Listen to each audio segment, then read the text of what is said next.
welcome back. Raptor Renegade here. It is day 428 of isolation. As far as I know, I'm the only human left on Earth. The coronavirus has wiped everybody out.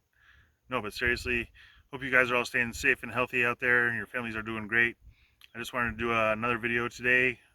This will be my 1 year review on the Ford Raptor, my thoughts about it, and what I like and don't like.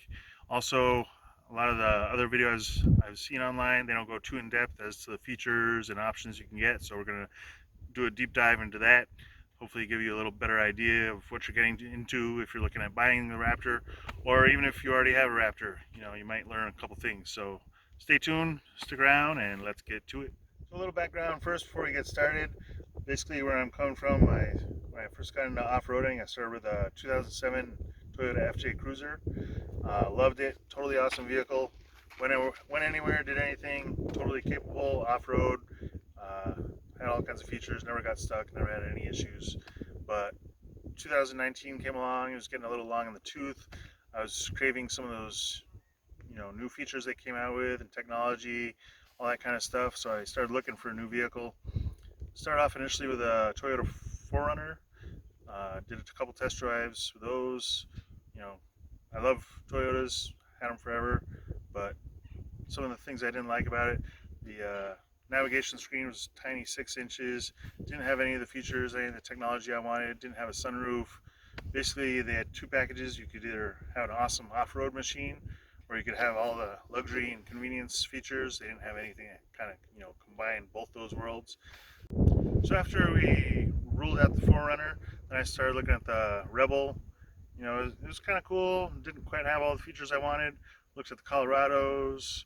We looked at the GMCs, but there was nothing that was really, getting me excited, giving me everything I wanted. So then we started looking at Range Rovers. They were pretty cool, had a lot of nice features, but I decided they were too pretty. I wouldn't even want to take it off road. So then I started looking at Ford. And Ford, much as I'd never been a Ford guy my whole life, I was always kind of into foreign cars and stuff like that. Stuff I heard about Ford, I wasn't too impressed, but I was like, what the hell. So we went to the Ford dealership and I was just instantly impressed. The Ford Raptor checked off all the boxes I was looking for, all the features, the off-road capabilities, the interior, just everything you could ever ask for and want in a truck. The Raptor had it.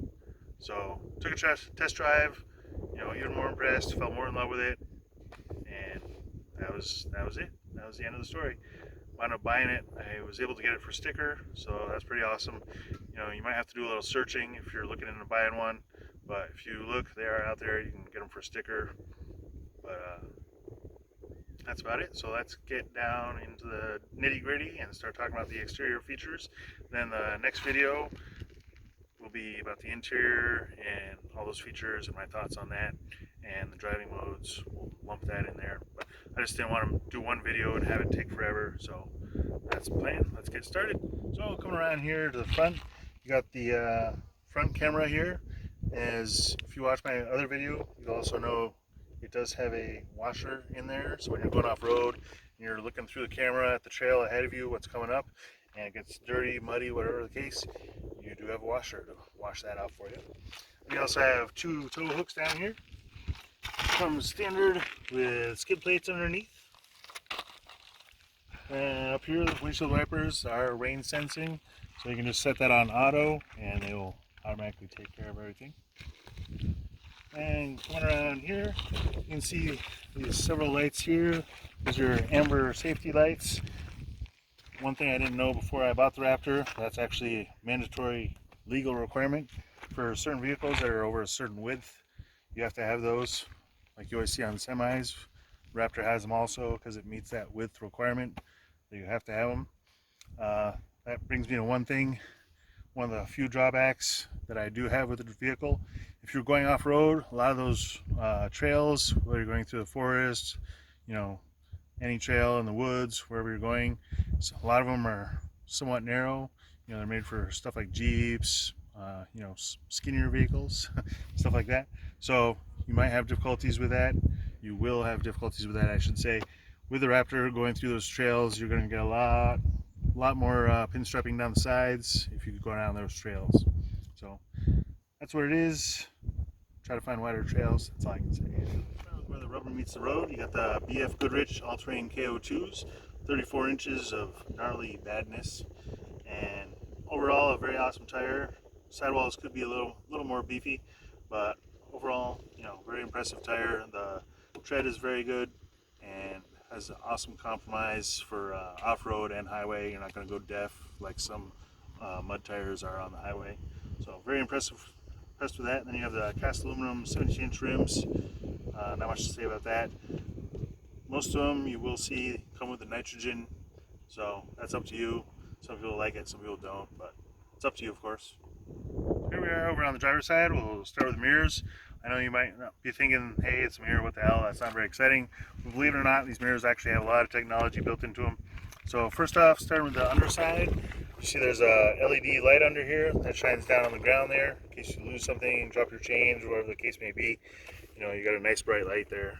And also when you're coming up to the truck and you unlock it, they turn on automatically. Also gives you, a little more light around the truck in case you're by yourself at night.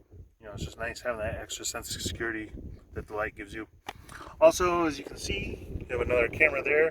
That's part of the 360-degree camera system.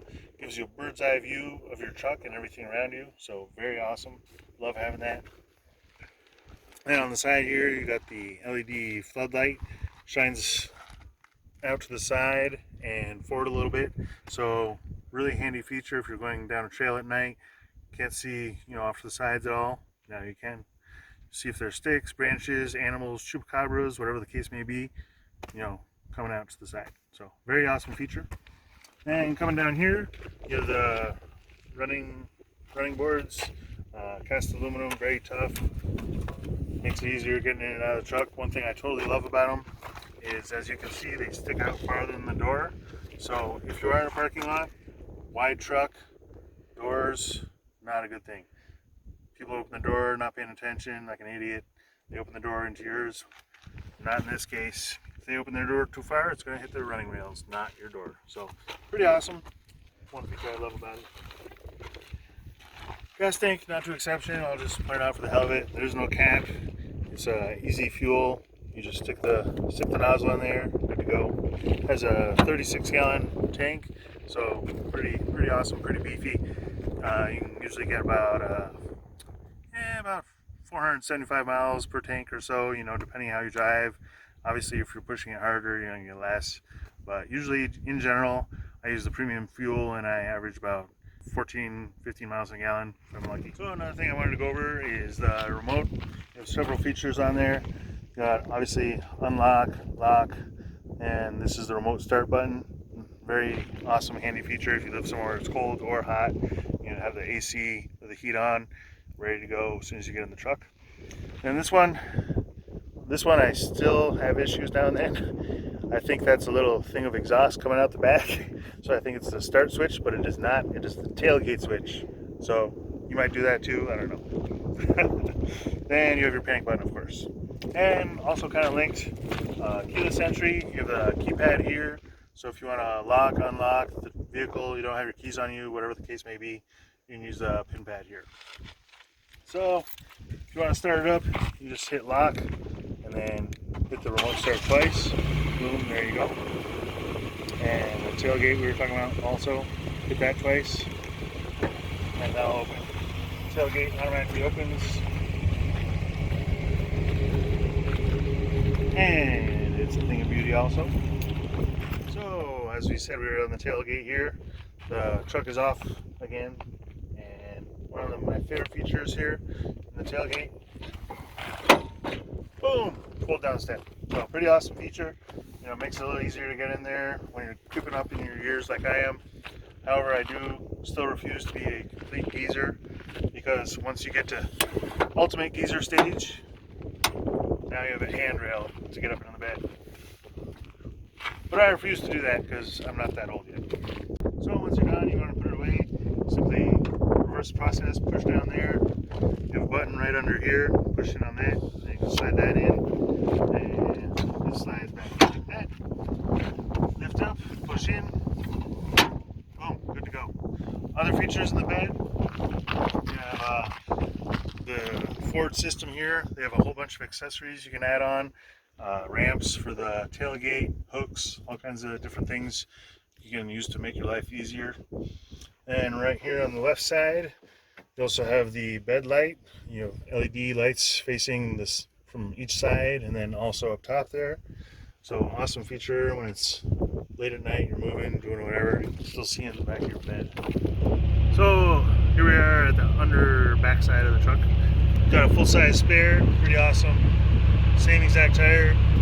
That way if you have any emergencies on the road, on the trail, whatever the case is, you're good to go. Only word of advice I do have, if you're doing serious extreme rock crawling, you know, big rocks, getting up under there, definitely want to put it in the bed instead of having it under here. Obviously, the purpose of a spare is, you know, having an extra tire in case of emergency. But if there's a giant gash from a rock from the trail, then it's not going to do you much good. So if you're doing some extreme rock crawling, just throw it in bed, you know, until you're done, and then throw it back under. So then also, once you're in the back here, you got your 3-inch dual exhausts, very awesome and burly looking. You got 2 more tail hooks in the back, your tow hitch, trailer hookup for your wiring and everything, all that stuff. And coming out here, pretty much done almost for the tour, except you'll have one of the new features for the 2019 Raptors, the Fox Live Valve shocks. Very awesome. They upgraded them a lot this year over the 2018s. Basically now they're electronically controlled and damped, so they measure everything, you know, hundreds of times a second or whatever it is, and automatically adjust your damping. They even detect if you are in the air, so when you land, they'll send full damping to all the shocks so you don't bottom out. So awesome feature.